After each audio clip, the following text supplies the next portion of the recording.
ആ അതെ അതെ അതെ. ഇപ്പൊ എന്തെല്ലാം സംവിധാനമായി അല്ലേ? ഭയമായിരുന്നല്ലോ.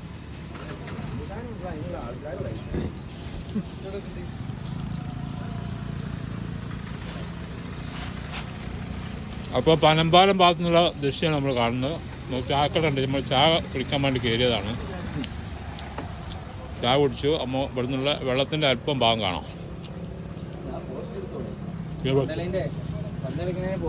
എവിടെ അവിടെ അവിടെ പോസ്റ്റ് ഇരിപ്പുണ്ട്. കുട്ടികൾ പന്തടിക്കുന്ന പത്തടിൻ്റെ ആ കുറച്ചേ ബാക്കിയുള്ളൂ. ഏകദേശം 1.5 അടി ബാക്കിയുണ്ട്. 10 അടിൻ്റെയാണ്. അപ്പോൾ അവിടുത്തെ ആഴം ആലോചിച്ച് നോക്ക് എത്ര ഉണ്ടോന്ന്.